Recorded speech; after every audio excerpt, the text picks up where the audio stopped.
সকলকে স্বাগত জানাচ্ছি আজকের আমাদের নতুন ভিডিও টিউটোরিয়ালে।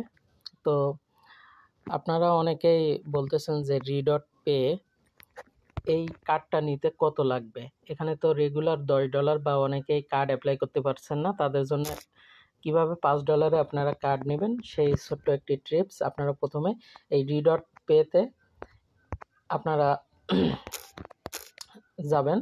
তো রিডট পেতে যাওয়ার পরে আপনারা যখন ওয়ালেটে থাকবেন তখন এমন দেখতে পারবেন, এবং যখন কার্ডে প্রেস করবেন তখন আপনাদের সামনে, আমি অলরেডি একটা কার্ড নিয়েছি, আপনাদের সামনে এরকম একটা আসবে, অর্থাৎ ভার্চুয়াল কার্ড $10 এবং ফিজিক্যাল কার্ড $100। তো আপনারা কিভাবে $5 এটি নেবেন, আর আপনাদেরকে কিন্তু আপনারা অ্যাকাউন্ট যখন আপনারা ভেরিফাই করবেন, অর্থাৎ আপনাদের অ্যাকাউন্ট যখন অ্যাপ্রুভেড হবে তখন কিন্তু আপনাদের $5 বোনাস দেবে। কিন্তু সেই $5 বোনাস আপনাদেরকে দেবে হলো এই ইউএসডিতে, যেটা আপনারা এই রিওয়ার্ড হিসাবে মানে কার্ডের মাধ্যমে ব্যবহার করতে পারবেন, কিন্তু সরাসরি কার্ড কিনতে পারবেন না। তো এখন $5 কার্ড কিভাবে কিনবেন, আপনারা দেখতে পাচ্ছেন যে এখানে কিছু ব্যানার আছে।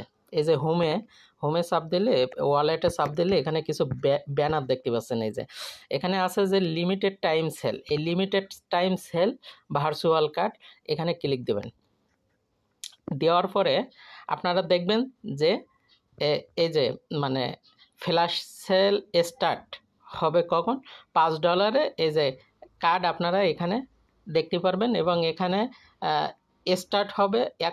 এখনও আপনি কিনতে পারবেন এখানে ক্লিক দিলে, কিন্তু একটা অ্যাপ্লাই হবে, অর্থাৎ আমি আগে একটা কিনছি যার কারণে এখানে $10 আসছে। ঠিক আছে, তো আপনারা এই বোনাস $5 দিয়ে কিনতে পারবেন না, আপনারা $5 ডিপোজিট করে নেবেন কার্ড অর্ডারের সময়, এবং অর্ডার দেওয়ার সময় এখানে এই ব্যানারটা লক্ষ্য করবেন। এখানে যে টাইমে দিবে, যে টাইমে স্টার্ট হবে সেখান থেকে 1 ঘন্টা পর্যন্ত এই কার্ডটা $5 কেনা যায়।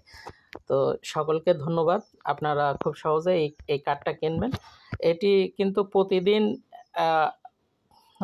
বিকাল 3টায় অথবা 4টায়, আর হলো রাত 12টার পরে 1 ঘন্টা করে টাইম থাকে এই কার্ডটা $5 কেনার। তো ধন্যবাদ সকলকে। আমাদের ভিডিওটি ভালো লেগে থাকলে আমাদের চ্যানেলটি সাবস্ক্রাইব করে সাথে থাকবেন।